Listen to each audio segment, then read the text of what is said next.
셜록 홈즈의 회상록 중에서 증권거래소의 직원.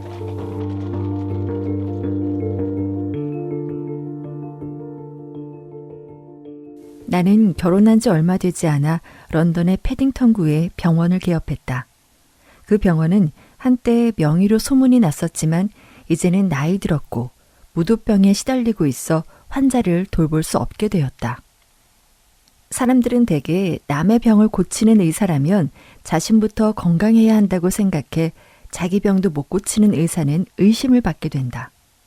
이런 이유로 병든 파쿠어 의사의 병원 실적은 곤두박질 쳐서 내가 그 병원을 물려받을 때는 연간 수입이 1200파운드에서 300파운드에 불과했다. 하지만 나는 내 젊음과 열정을 믿었고 몇 해만 지나면 병원도 예전의 번영을 되찾으리라 믿었다. 개업한 뒤 석 달 동안은 병원 일에 매달려 있느라 베이커가를 방문할 틈이 없어 친구인 셜록 홈즈와도 거의 만나지 못했다. 홈즈 또한 용무가 있지 않는 한 절대 밖으로 나오는 일은 없었다. 그러던 6월의 어느 날 아침이었다. 아침 식사를 마치고 영국 의학회보를 읽고 있는데 현관벨이 울리더니 약간 높고 갈라진 듯한 목소리가 들려왔다. 나는 깜짝 놀랐다. 잘했었나, 왓슨? 홈즈가 성큼성큼 들어오며 말했다. 오랜만일세.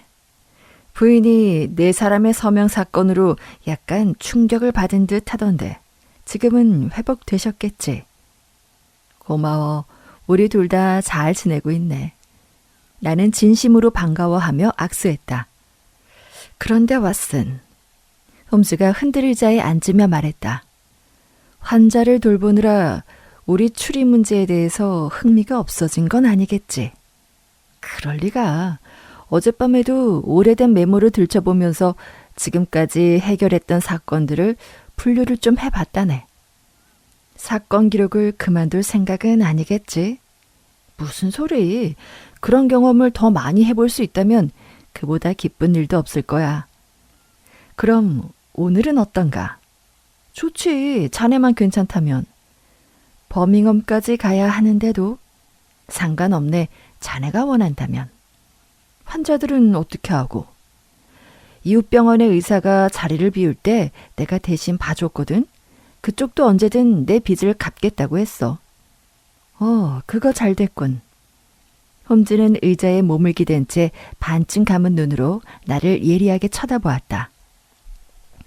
그런데 자네 요즘 건강이 좋아 보이지 않는군. 여름 감기가 지독한 법이지. 안 그래도 지난주 3일 동안 심한 오한으로 집안에만 틀어박혀 있었네. 하지만 감기는 다 낫지. 맞아. 아주 건강해 보이네. 근데 내가 감기에 걸렸다는 건 어떻게 알았나? 왓슨, 내 추리 방법을 알고 있지 않은가? 추리를 했다는 건가? 물론. 뭘 근거로? 자네 슬리퍼를 보고 알았지. 나는 신고 있던 에나멜 가죽의 슬리퍼를 내려다보았다. 대체 어떻게... 내가 질문을 끝내기도 전에 홈즈가 말했다. 자네 슬리퍼는 새로 구입한 지 얼마 되지 않았네. 그런데 살짝 들려 올라간 슬리퍼에 탄 자국이 보이네. 처음에는 슬리퍼가 젖어서 말리다가 태웠나 싶었는데 발등 부분을 보면 상점에서 가격을 암호로 쓴 조그마하고 동그란 상표가 그대로 붙어있는 게 보였지. 만약 젖었었다면 그건 벌써 떨어져 나갔겠지. 그러니 자네는 다리를 길게 뻗은 채 난로 옆에 앉아 있었던 게 틀림없네. 그런데 건강에 좋은 사람이라면 6월에 불을 쬐는 일은 하지 않을 걸세. 언제나 그렇지만 홈즈의 추리 설명을 듣고 나면 간단했다. 그는 내 표정을 보더니 그런 생각을 읽어낸 듯 씁쓸한 웃음을 지어 보였다. 설명을 지나치게 자세히 해주는 건 별로인 것 같네. 원인은 말하지 않고 결과만 보여주는 편이 훨씬 더 인상적이니까. 그건 그렇고 버밍엄에 같이 갈 수 있단 말이지. 물론이지. 어떤 사건인가? 그 얘기는 기차 안에서 하도록 하지. 밖에 의뢰인이 사륜 마차 안에서 기다리고 있네. 바로 나갈 수 있겠나? 아주 잠깐이면 돼. 나는 이웃 의사에게 편지를 쓰고 2층으로 뛰어 올라가 아내에게 사정을 설명한 다음 홈즈와 함께 집을 나섰다. 옆집도 의사인가? 홈즈가 노쇠 간판을 턱으로 가리키며 말했다. 나처럼 얼마 전에 병원을 인수했네. 오래된 병원이었나? 여기서 일하던 의사들은 거의 같아. 양쪽 모두 건물을 지을 때부터 병원을 개업했으니까. 그렇다면 자네는 더 잘 되는 병원을 인수했군. 그런 것 같기는 한데 어떻게 알았지? 계단을 보고 알았네. 자네 집 계단이 저 집 계단보다 3인치 정도 더 달아있네. 그건 그렇고 소개하지. 마차에 타고 계신 이분은 사건 의뢰인 홀 파이크 로프트 씨라네. 이보게 마부, 조금 서둘러 주게. 기차 시간이 얼마 안 남았으니. 마차 안에서 나와 마주보고 앉아있는 남자는 건강한 체격에 혈색이 좋은 젊은이였다. 시원시원하고 정직해 보이는 얼굴에 곱슬곱슬하고 노란 턱수염을 기르고 있었다. 윤기가 흐르는 실크 모자를 쓰고 고상하게 보이는 수수한 검정색 정장을 갖춰 입은 모습을 보니 그가 어디서 일하는 사람인지 알 수 있었다. 그는 런던 토박이로 금융업계에 종사하는 청년이었다.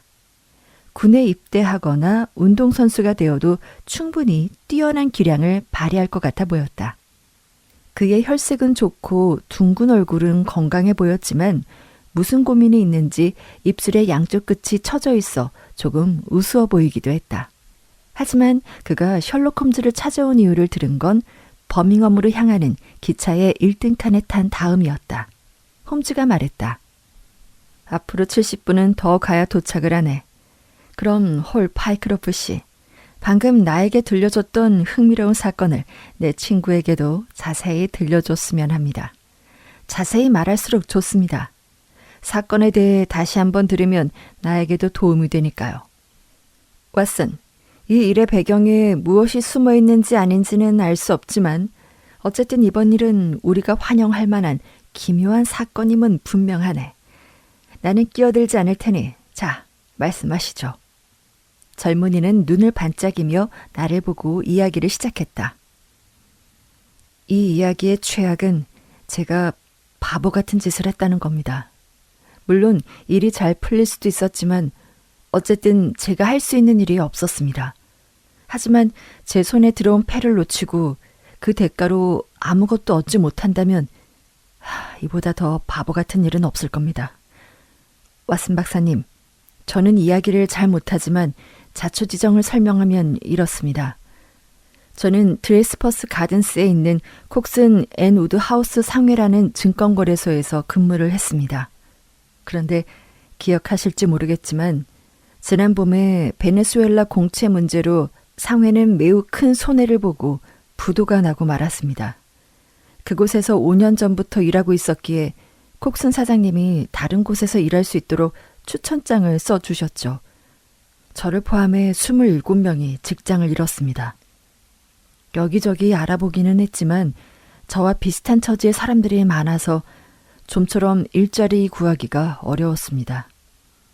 콕스앤 우드하우스 상회에서는 일주일에 3파운드의 급료를 받았고 그 중에서 70파운드 정도를 저금해 두었는데 그 돈도 곧 바닥이 나고 말았습니다. 구인 광고를 보고 이력서를 보내려고 해도 봉투에 붙일 우표를 살 돈조차 없었죠. 신발이 닳도록 수많은 사무실 계단을 오르내렸지만 일자리를 구할 수는 없었습니다. 드디어 룸바드가에 있는 꽤 큰 증권거래소 몬슨 앤 윌리엄즈에 빈자리가 생겼습니다. 두 분은 금융업계에 대해 잘 모르실 수도 있겠지만 그곳은 런던에서도 둘째가라면 서러워할 탄탄한 회사입니다. 이력서는 우편으로만 받기 때문에 서둘러 추천장과 지원서를 보냈습니다. 하지만 별 기대는 없었죠.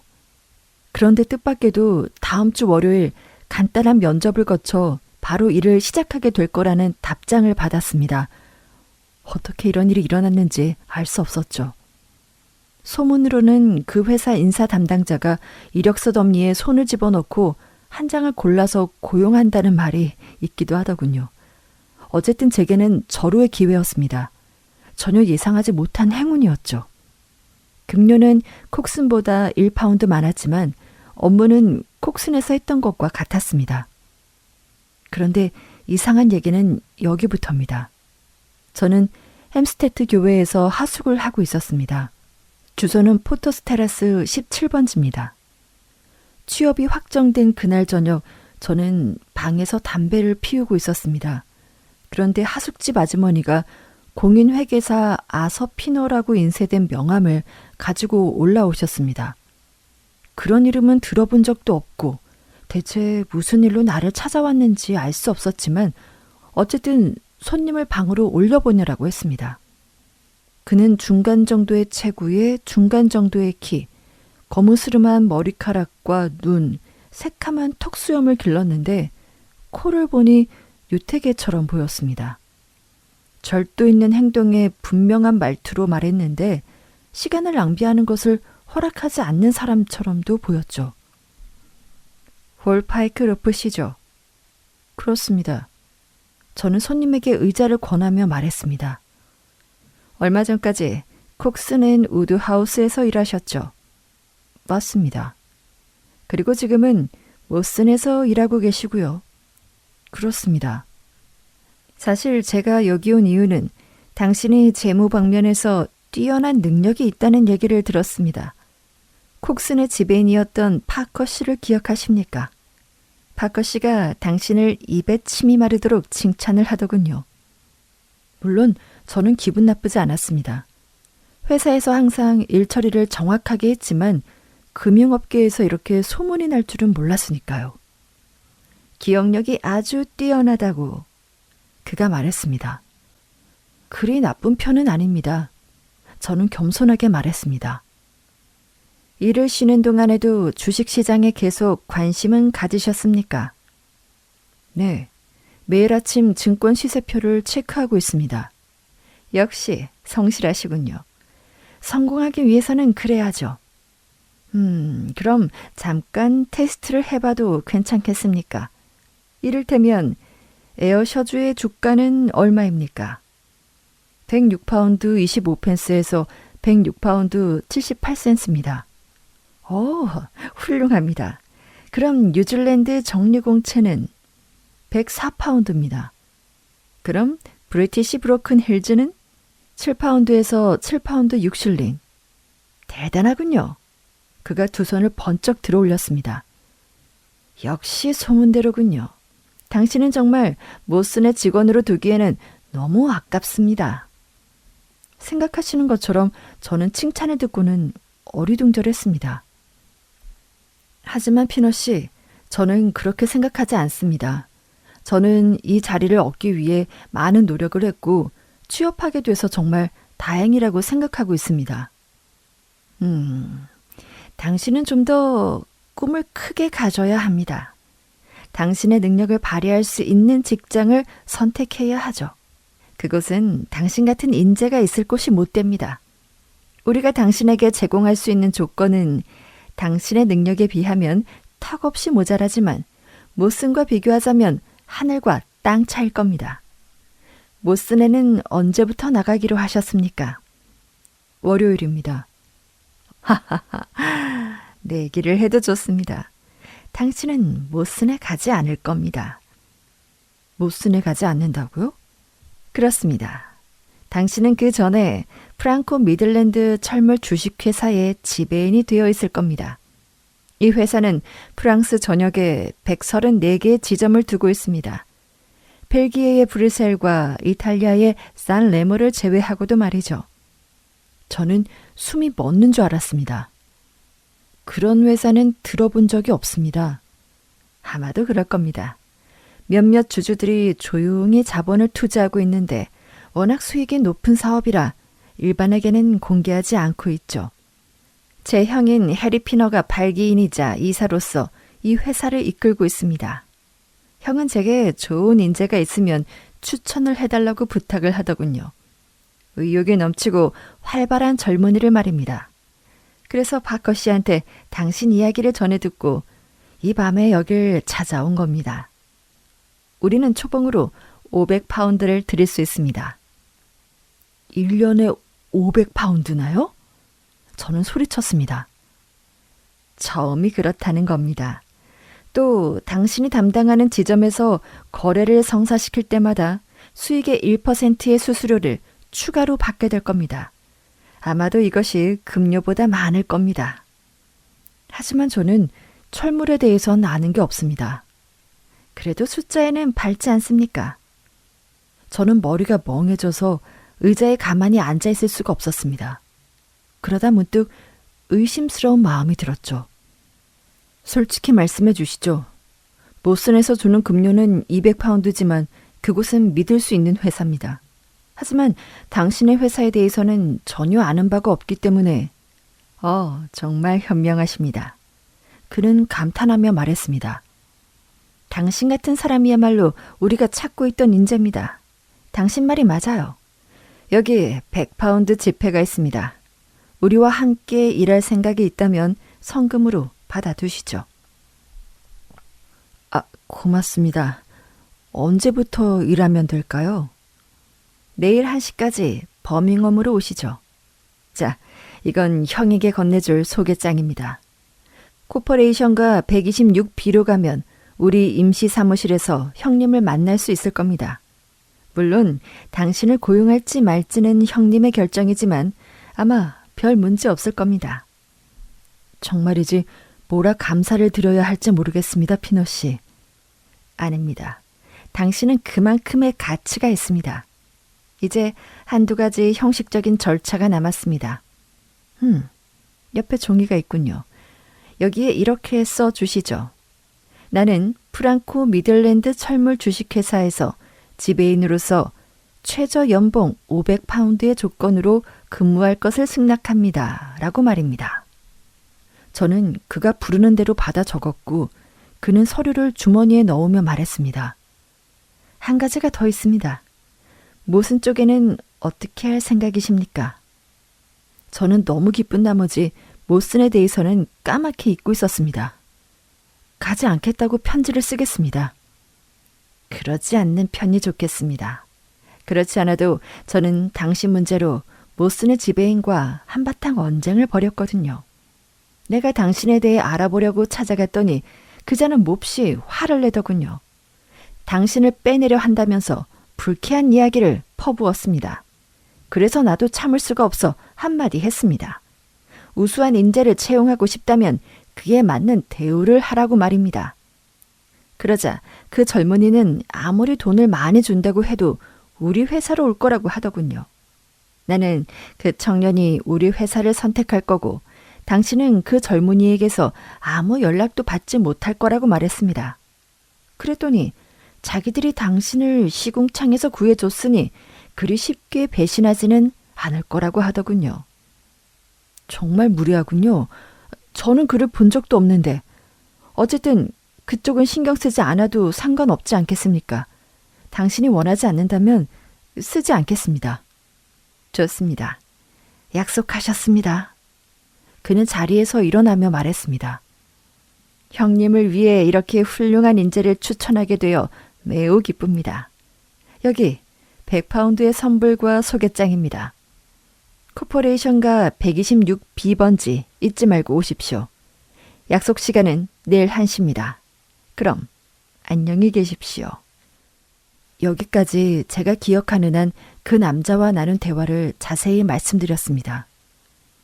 왓슨 박사님, 이해할 수 있으시죠? 갑자기 제게 찾아온 행운 덕분에 제가 얼마나 기뻤는지. 너무 흥분해서 그날 새벽까지 잠들지 못했습니다. 다음 날 약속 시간에 여유 있게 도착할 수 있도록 일찌감치 기차를 탔습니다. 그곳에 도착하자마자 뉴가의 호텔에 짐을 맡기고 알려준 주소로 찾아갔습니다. 약속 시간보다 15분 정도 이른 시간이었지만 그런 건 아무래도 상관없다고 생각했습니다. 126B번지는 두 개의 큰 상점 사이에 자리 잡고 있었습니다. 좁은 길을 지나서 나선형의 돌계단을 올라가면 여러 개의 사무실이 있었고 개인들에게 임대되어 있었습니다. 사무실을 빌린 사람들의 이름이 벽 아래 표시되어 있었는데 프랑코 미들랜드 철물 주식회사는 보이지 않았습니다. 가슴이 철렁 내려앉아서 사기꾼에게 노란한 건 아닌지 불안한 마음으로 서 있는데 한 남자가 제게 다가와서 말을 걸었습니다. 전날 밤에 봤던 사람과 매우 닮았고 체격과 목소리는 똑같았지만 수염은 없었고 머리카락 색이 좀 더 밝았습니다. 홀파이 크로로프 씨? 그렇습니다만 당신을 기다리고 있었습니다. 그런데 좀 일찍 오셨군요. 동생에게서 편지를 받았습니다. 당신에 대한 칭찬이 대단하더군요. 저는 사무실을 찾고 있었습니다. 아직 간판을 걸지 못했습니다. 지난주에 겨우 이 사무실을 구하는 통에. 자, 나를 따라오세요. 같이 올라가서 얘기합시다. 저는 그를 따라 경사가 급한 계단 꼭대기까지 올라갔습니다. 그가 안내한 곳은 카펫도 커튼도 없이 먼지 투성이인 텅 비어있는 사무실이었습니다. 저는 예전에 일하던 사무실 못지않게 책상과 사원들이 있는 넓은 사무실을 생각했습니다. 그런데 의자 2개와 작은 탁자 하나, 그리고 장부와 쓰레기통 하나만 덩그러니 놓여있는 사무실을 보고 있자니 어처구니가 없었죠. 실망하지 마시오. 방금 만난 남자는 저의 실망한 표정을 보며 말했습니다. 로마는 하루아침에 만들어진 게 아니라고 했어. 사무실을 근사하게 꾸미지는 못했지만 우리에게는 자본이 있으니까요. 그건 그렇고 편지를 보여주시죠. 제가 편지를 건네주자 그는 꼼꼼하게 읽었습니다. 보아하니 당신은 내 동생 아서에게 깊은 인상을 주었나 보군요. 녀석은 사람을 보는 눈이 까다로운데 말입니다. 아시겠지만 동생은 런던 출신을 선호하고 나는 버밍엄 출신을 좋아하고 하지만 이번만은 동생의 의견을 따르기로 했어. 이제 정식으로 우리 직원이 되었습니다. 제가 할 일은 무엇입니까? 언젠가는 파리에 있는 큰 지점을 관리하게 될 겁니다. 그곳은 영국의 도자기를 프랑스에 있는 134군데 대리점으로 보내는 거점이 되죠. 물건을 매입하는데 아직 일주일이 남아 있으니 그때까지는 버밍엄에서 일을 해 주셔야 합니다. 어떤 일을 하죠? 그는 대답 대신 서랍에서 커다란 빨간 책을 꺼냈습니다. 이건 파리의 상공인 리스트요. 이름 뒤에 직업이 적혀 있으니 이 책을 가지고 가서 철물업자의 이름과 주소를 따로 정리해두면 도움이 될 거요. 하지만 분명히 업종별 리스트가 따로 있을 텐데요. 그건 그다지 믿을 것이 못 돼요. 분류 방법이 우리와는 맞지 않으니. 어쨌든 월요일 12시까지 작성한 명단을 가지고 오시오. 파이크로로프트 씨. 당신의 열정을 갖고 일해준다면 회사도 그에 맞는 대우를 해드릴 겁니다. 그럼 안녕히 돌아가시오. 저는 커다란 책을 가지고 호텔로 돌아왔습니다. 분명히 저는 정식 직원으로 채용됐고 주머니에는 100파운드가 들어있었습니다. 하지만 사무실의 모습과 건물의 간판도 없는 것하며 이상하다고 생각할 점들이 있었기 때문에 저는 그다지 좋은 인상은 받지 못했습니다. 하지만 돈을 이미 받았으니 일에 몰두했죠. 일요일 내내 일했지만 월요일까지 애치 항목까지밖에는 작업을 하지 못했습니다. 어쨌든 월요일 고용주에게 갔더니 여전히 아무것도 없는 사무실에 앉아서는 수요일까지 다시 해서 가져오라고 하더군요. 수요일까지도 일이 끝나지 않아서 금요일까지, 그러니까 어제까지 쉬지 않고 작업을 해서 그 리스트를 해리 피너 씨에게 건네줬습니다. 수고했어. 생각보다 어려운 일이었겠죠. 이 리스트가 만들어졌으니 상당히 도움이 될 거요. 시간이 꽤 걸렸습니다. 이번에는 가구점 리스트를 만들어 주시오. 가구점에서도 도자기를 취급하고 있으니 말이오. 알겠습니다. 그러면 내일 저녁 7시에 와서 어디까지 진행이 되고 있는지 알려주시오. 너무 무리하지는 마시고. 저녁에 데이즈 뮤지컬에서 두어 시간 시간을 보내는 것도 그리 나쁘지는 않을 거요. 그는 웃으면서 말했는데 그의 왼쪽 두 번째 이에 금리가 볼품사납게 박혀있는 것을 보고 저는 깜짝 놀랐습니다. 셜록 홈즈는 재미있다는 듯 두 손을 비볐고 나는 놀란 눈으로 의뢰인을 바라보았다. 왓슨 박사님, 놀라셨군요. 사실은 런던에서 그의 동생과 이야기를 나눌 때 제가 모슨에 가지 않겠다고 말하자 그가 큰 소리로 웃었습니다. 그때 똑같은 위치에서 금리를 보았거든요. 금이 번쩍이는 바람에 더 눈에 띄었습니다. 외모는 물론 목소리까지 꼭 닮았는데 금리까지 똑같았던 거죠. 다른 점이 있다면 면도기와 가발만 있으면 바꿀 수 있을 것이라는 생각에 같은 인물이 두 사람을 연기한다는 의심이 들었습니다. 형제가 닮았다고 해서 이상할 것은 없지만 금리까지 똑같을 순 없지 않습니까? 사장에게 인사를 하고 뭔가 홀린 듯한 기분으로 사무실을 나와서 호텔로 돌아왔습니다. 세면대에 물을 받아 머리를 담그고 생각을 해보았죠. 그 남자는 왜 나를 런던에서 버밍엄으로 보냈을까요? 왜 그가 나보다 먼저 버밍엄에 도착한 걸까요? 왜 자기에게 보내는 편지를 자기가 썼을까요? 도무지 짐작할 수가 없었습니다. 그런데 그때 셜록 홈즈 선생님이라면 쉽게 풀어낼 수 있으리란 생각이 들었습니다. 그래서 야간 열차를 타고 오늘 아침 일찍 홈즈 선생님을 찾아왔고 지금은 이렇게 두 분을 모시고 버밍엄까지 가게 된 겁니다.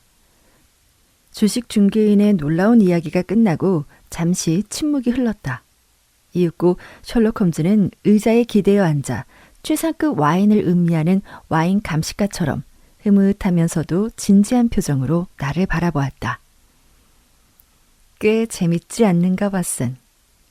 흥미로운 포인트가 몇 군데 있네. 자네도 같은 생각이겠지만 프랑코 미들랜드 철물 주식회사의 임시 사무실에서 아서 페리 피너씨를 만난다는 건 상당히 흥미로운 일이 될 거야. 우리가 어떻게 해야 그를 만날 수 있지? 그건 간단합니다. 홈 파이크 로프트가 자신 있다는 듯 말했다. 일자리를 찾고 있는 제 친구라고 두 분을 소개하겠습니다. 그러면 제가 여러분을 사무실로 데려가는 건 자연스러운 일일 테니까요. 좋은 생각입니다. 홈즈가 말했다. 나는 그 신사를 직접 만나보고 싶소. 그러면 무슨 꿍꿍이를 숨기고 있는지 알 수 있을 겁니다. 당신을 그렇게까지 고용하고 싶은 이유가 무엇인지, 혹은 홈즈는 손톱을 깨물며 멍하니 창밖을 내다보았다. 그렇게 뉴가에 도착할 때까지 한마디도 하지 않았다. 그날 밤 7시 우리 세 사람은 회사 사무실로 가기 위해 코퍼레이션가를 걷고 있었다. 일찍 가봐야 소용없습니다. 그는 저를 만나기 위해서 사무실에 나오는 게 분명하니까요. 약속 시간 전에 가도 사무실은 비어 있을 겁니다. 의미심장하군요. 홈즈가 말했다. 그때 의뢰인이 외쳤다. 저기 앞에 걸어가고 있는 사람이 그 사람입니다.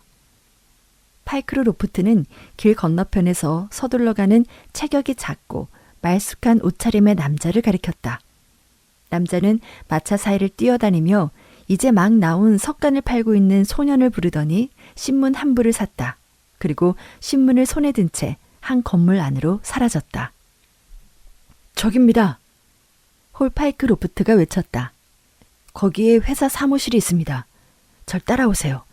제가 최대한 간단히 결판을 내겠습니다. 우리는 그를 따라 5층으로 올라갔다. 눈앞에 반쯤 열린 문이 있었다.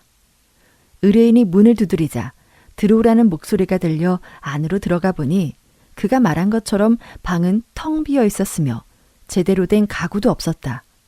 방에는 단 하나뿐인 책상 앞에 아까 본 남자가 석간 신문을 펼쳐놓고 앉아 있었다.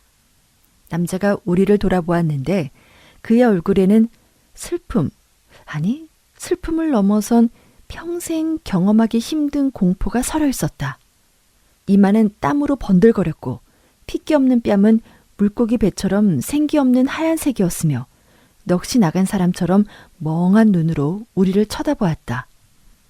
그는 홀 파이크로프트와 함께 있는 두 사람이 누구인지 모르겠다는 듯 쳐다보았고 홀 파이크로프트 씨는 사장의 상태가 여느 때와 같지 않다는 것을 알 수 있었다. 피너 씨, 몸이 좋지 않으신 것 같군요. 그가 물었다. 그래요. 몸이 그다지 좋지 않군요. 피너는 정신을 차리려고 애를 쓰며 메마른 입술을 적시며 말했다. 그런데 함께 온 두 분은 누구십니까? 이쪽은 런던의 버몬시에서 오신 해리스 씨이고 이쪽은 버밍엄의 프라이스 씨입니다. 여기 두 사람 모두 제 친구입니다. 둘 다 경력자이지만 일자리를 찾지 못하고 있어서 혹 우리 회사에 일자리가 있지 않을까 싶어 데려왔습니다. 일자리라. 어렵지 않지. 피너는 섬뜩하게 웃으며 말했다. 당신들을 위해 어떻게든 힘을 써줄 수 있을 거요. 그래, 해리 씨는 무슨 일을 했습니까? 저는 회계입니다. 홈즈가 말했다. 그래요. 우리 회사도 그 분야의 인재가 필요하죠. 그리고 프라이스 씨는? 저는 석입니다. 내가 말했다. 아마 두 사람 모두에게 일자리를 찾아줄 수 있을 겁니다. 결정이 되면 연락을 하겠소. 그럼 이제 가보시오. 제발 혼자 있게 해달란 말이오. 남자의 마지막 말은 자신도 모르게 자제력을 잃고 튀어나온 것 같았다. 홈즈와 나는 서로의 얼굴을 바라보았다. 홀 파이크로프트 씨가 책상 앞으로 한 걸음 다가갔다. 잊으셨습니까, 피너 씨? 저는 오늘 업무 지시를 받으려고 약속한 시간에 왔습니다. 아, 그랬군. 피너 씨는 전보다 침착하게 말했다. 잠깐만 기다려주게. 친구분들도 같이 기다려줄 수 있겠소. 미안하지만 3분 뒤에 다시 오겠네. 기다려줄 수 있다면 말이지. 그는 정중한 태도로 일어나서 우리에게 가볍게 머리를 숙인 뒤 방 뒤쪽에 있는 문을 열고 나갔다. 뭘 하려는 거지? 도망치려는 건가? 홈즈가 중얼거렸다. 그럴 리 없습니다. 홀 파이크로프트 씨가 말했다. 어째섭니까?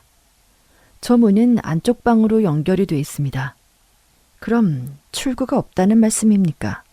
없습니다. 안쪽에는 가구가 있습니까? 어제까지는 없었습니다. 그럼 대체 뭘 하려고? 도저히 모르겠군. 저 사람은 지금 두려움 때문에 정신이 나간 것 같군. 왜 저렇게 떨고 있는 거지? 우리를 탐정이라고 생각했는지도 모르지. 내가 말했다. 그럴지도요. 파이크로프트 씨가 말했다. 홈즈는 고개를 가로저었다. 저자는 우리를 보고 창백해진 게 아니야. 우리가 들어오기 전부터 이미 창백해져 있었지. 그렇다면...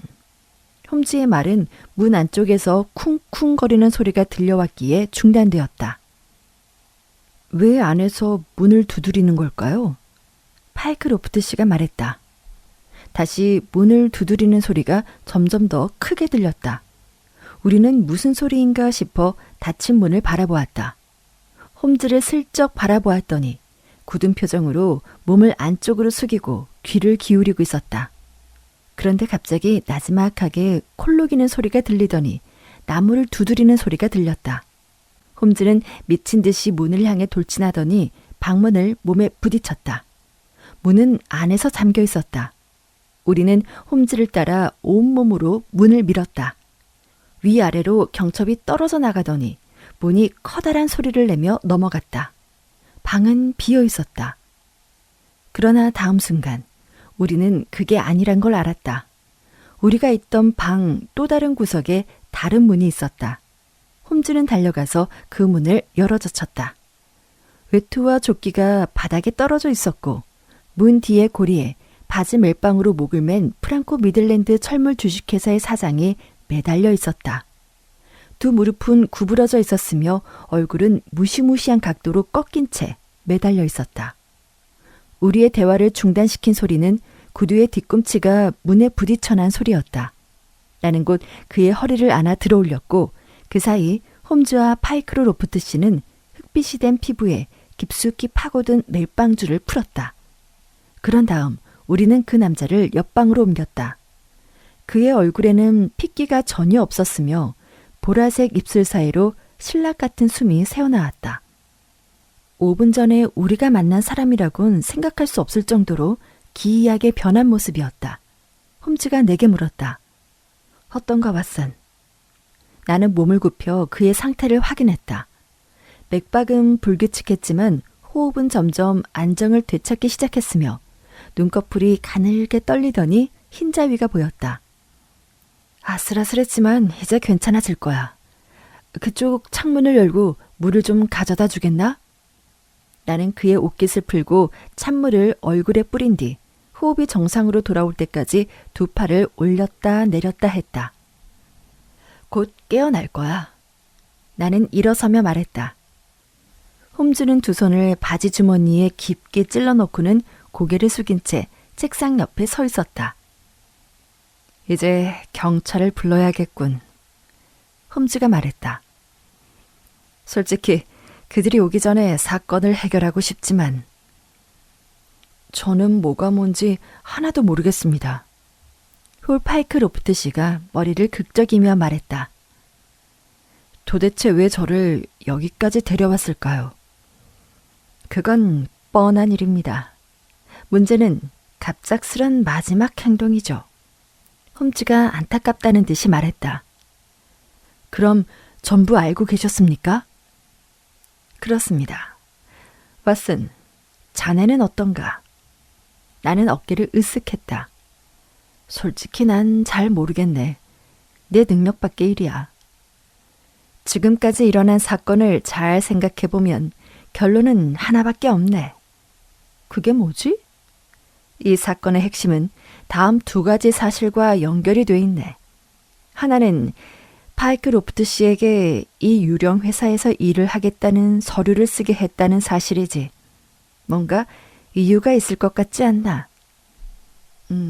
글쎄, 아직도 잘 모르겠는걸? 그들은 왜 그것을 쓰게 했을까? 사무적인 절차상 필요한 것도 아닌데 말이지. 그건 구두로 약속해도 충분하니까. 파이크 로프트 씨, 아직도 모르겠습니까? 그들은 당신의 필체를 손에 넣어야 했는데 달리 방법이 없었던 겁니다.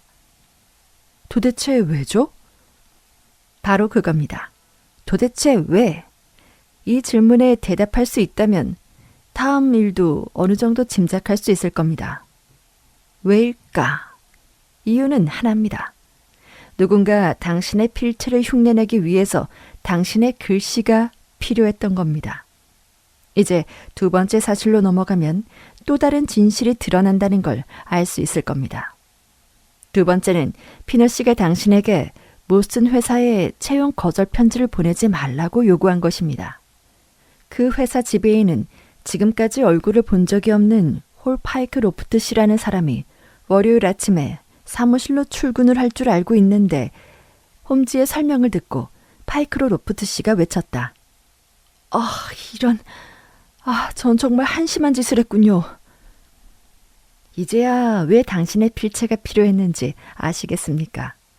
당신 대신 모스턴에 들어간 사람이 지원서에 적힌 필체와 전혀 다른 필체를 쓴다면 그들의 음모가 곧 탄로가 날 테니까요.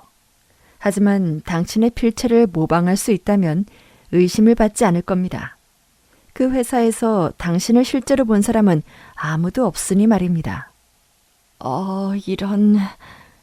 홀파이크 로프트 씨가 신음했다. 물론 그때 가장 중요한 건 당신이 마음을 바꾸는 일이 없어야 한다는 것이었겠죠. 그리고 혹시라도 당신을 아는 누군가로부터 모슨에서 가짜가 일하고 있다는 얘기를 듣지 못하게 완전히 차단해 버려야 했을 겁니다. 그래서 그들은 급료를 선불로 주고 당신을 미들랜드로 쫓아버린 것이죠. 그리곤 런던으로 돌아가는 것을 막기 위해 끊임없이 일거리를 줬던 겁니다. 그렇다면 어째서 왜 저 사람은 형과 동생의 연기를 했을까요? 그것도 분명합니다. 이 사건에 연루된 사람은 오직 두 사람뿐입니다. 여기 이 사람과 모슨에 들어가 당신 행세를 하고 있는 사람이죠. 이 사람은 직원을 찾는 역할을 맡아 당신의 하숙집을 찾아갔지만 당신의 고용주 연기를 할 제3의 인물을 끌어들이는 건 그닥 탐탁치 않았을 겁니다. 그래서 최대한 교묘하게 분장을 하고 직접 고용주 역할을 한 것이죠. 형제이니 파이크 로프트 씨가 닮았다는 걸 알아차려도 속일 수 있을 거라고 생각을 했을 겁니다. 홀 파이크 로프트 씨는 허공에 주먹을 휘두르며 말했다. 어떻게 이런 일이... 내가 여기서 속고 있는 동안 그 가짜 홀 파이크 로프트는 모슨에서 무슨 짓을 하고 있었을까요? 어떻게 하면 좋겠습니까? 홈즈 선생님, 알려주십시오. 우선 모슨 회사에 전보를 보내야 합니다. 토요일엔 12시면 문을 닫습니다. 괜찮습니다. 경비나 담당자가 있을 테니까요. 맞습니다. 고액의 유가증권이 있어서 경비원이 1년 내내 감시하고 있다는 얘기를 금융가에서 들은 적이 있습니다. 좋습니다. 그렇다면 빨리 전보를 쳐서 아무 이상이 없는지, 또 지금 당신 이름으로 일하고 있는 그 직원이 근무하고 있는지 알아봅시다. 그런데 여기까지는 분명한데 왜 그 악당 중 한 사람이 우리를 보자마자 옆방에서 목을 매달았는지는 명확하지 않군요. 신문. 우리 뒤쪽에서 갈라진 목소리가 들려왔다. 창백한 얼굴의 피너씨가 몸을 일으켜 목 주위에 남아있는 굵고 붉은 자국을 문지르고 있었다. 얼굴은 죽은 사람처럼 창백했지만 두 눈을 보니 제정신을 차린 듯 했다. 그래, 신문. 홈즈가 흥분해서 외쳤다. 이런 바보 같으니라고. 여기 오는 것만 생각하느라 신문을 읽고 있었군. 틀림없이 비밀은 신문에 있네. 홈즈는 책상 위에 신문을 펼치며 승리의 함성을 질렀다. 왓슨, 이걸 보게. 런던의 신문일세. 이브닝 스탠더드의 초판이야. 우리가 찾는 게 여기에 있군.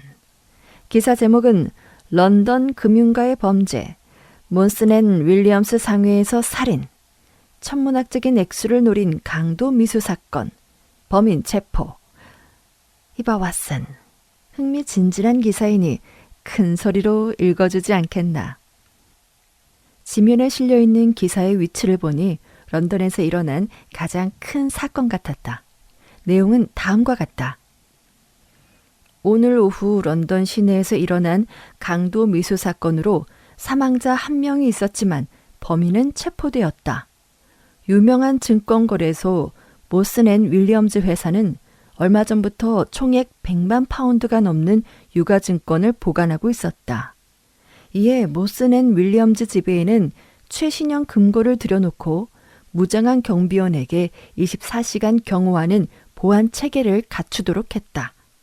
그리고 지난주 홀 파이크 로프트라는 직원을 고용했는데 이 사람은 최근 5년형을 받고 형과 함께 출소한 악명 높은 서류 위조범이자 금고털이범인 베딩턴으로 추정된다.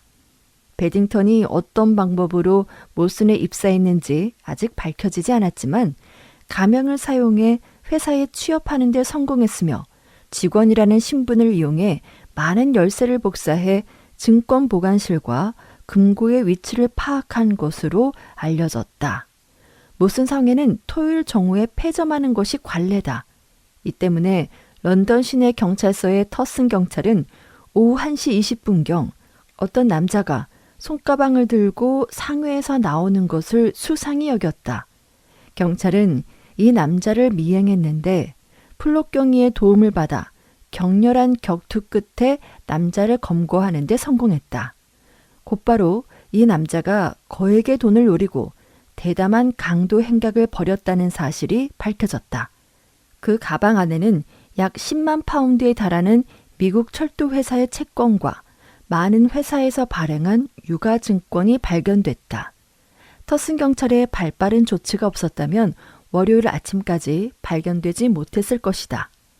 회사를 수색한 결과 피해자는 둔기로 뒷머리를 맞아 두개골이 심하게 부서졌다. 베딩턴은 놓고 온 물건을 찾는 척하며 건물 안으로 들어가 경비원을 살해한 다음 재빨리 금고를 열고 안의 내용물을 훔쳐 도주한 것으로 보인다. 평소 동생과 범행을 저질러 왔지만 지금까지 알려진 바에 따르면 이번 범행에서 동생의 가담 여부는 확인되지 않았다. 그러나 경찰은 현재 그의 소재를 밝히는 데 주력하고 있다. 그럼 우리가 경찰의 수고를 덜어줄 수 있겠군. 홈즈는 창가에 웅크리고 앉아있는 초라한 남자를 보며 말했다. 왓슨, 인간이란 정말 복잡한 존재 아닌가. 살인을 저지르는 악당이라 할지라도 형의 목이 달아날 것을 알고 그 비통함에 자살을 하려 하다니. 어쨌든 우리는 꾸물거릴 시간이 없네. 파이크로로프트 씨, 우리가 여기 남아 저자를 지키고 있을 테니 경찰을 좀 불러주시겠습니까?